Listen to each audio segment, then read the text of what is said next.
Okay, boys and girls, for this part of our writing section today, you will be focused on my writing board. And moms and dads, at the top of your writing journal, if you would write, "What will I be for Halloween?"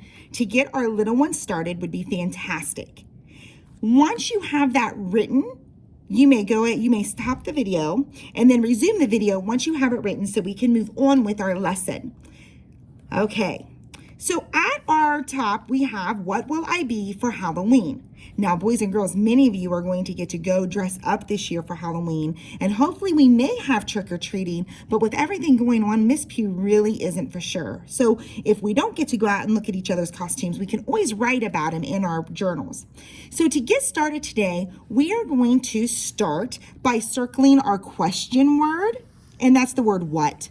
We're not going to come back today and use that word, but that's our thinking word that's making us ask the question, what will I be for Halloween? I want you to go and cross out your question mark at the end because that question mark makes us think. What will I be for Halloween? We're not going to need that question mark because that question mark is going to turn into a period when we're finished because it means we're going to be finished with our sentence. So I'd like for you to go down to your lines right now. What will I be for Halloween? Okay, let's go up and start our sentence because we are going to restate our question into a statement. So I want you to go up and find the word "for." Okay, underline it, "for," because we're going to restate our question. What will I be for Halloween? For Halloween, I will be, and then you can fill it in what you will be for Halloween. Now, Miss Pugh is going to pull her word "for" down to her lines, and I'm going to make sure that I start that with a capital letter because good writers always start their sentences with capital letters.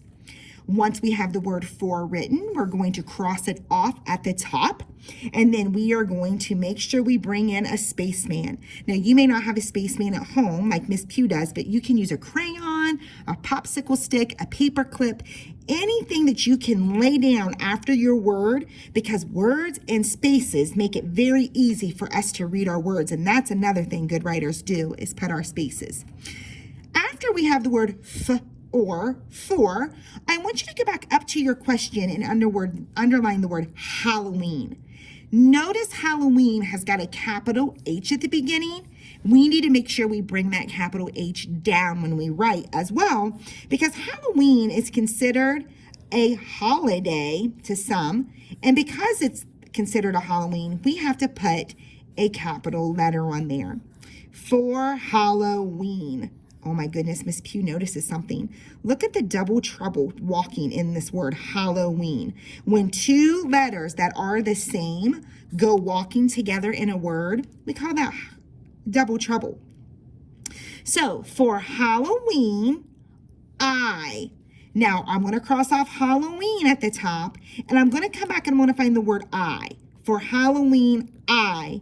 Now, I could fit the word "I" on here, but Miss P is going to make it look nice and neat, and I'm going to go top to bottom, left to right, left to right, left to right, top to bottom, left to right. That's how we read and write. So for Halloween, I'm going to underline that word "I," and since I'm not going to put it here, I'm going to come down to my next line.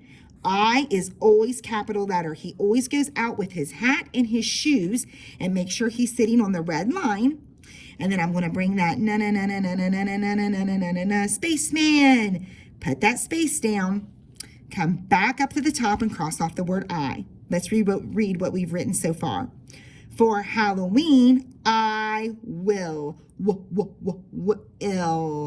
So I'm going to go up here and I'm going to find the word "will," which is right here, and I'm going to write ill. Use all of your line, and remember, we always pull our letters down from the sky. For Halloween, I will, cross that off, pick up your spaceman, let's move it over. For Halloween, I will be, be. So I'm going to come back up here and get my mouth ready and look for that word that starts with a B, and I'm going to bring it down. Ooh, for Halloween, I will be A. Now, Miss P is going to write the word A. It isn't up here, but I know I need it to make my sentence make sense. For Halloween, I will be a... Miss Pugh needs to come back up here and mark off B because we've used it. For Halloween, I will be a... Miss Pugh's going to write the word super.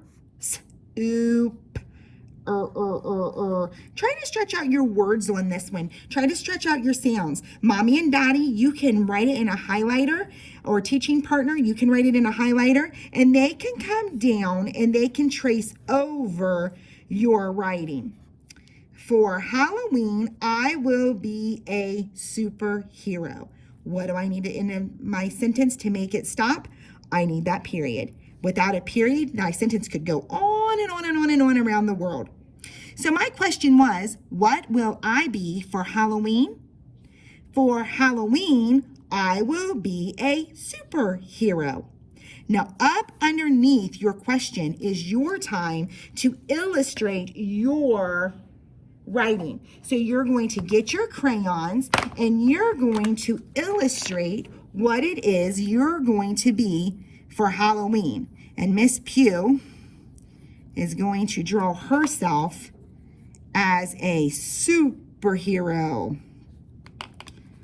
I'm going to be Miss Pugh. I'm going to have a big P there on my chest, and I'm going to have my red cape in the back.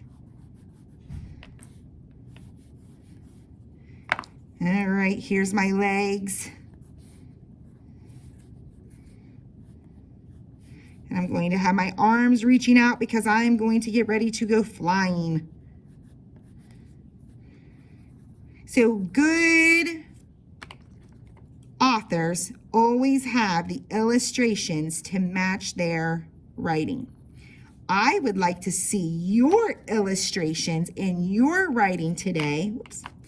Your illustrations in your writing today when you're doing your What Will I Be for Halloween. All right, boys and girls, I can't wait to see your writing. I want to see you bring your words down to make a new sentence to restate your question, and I cannot wait to see your text and your illustrations of what you will be for Halloween. Miss P will see you soon.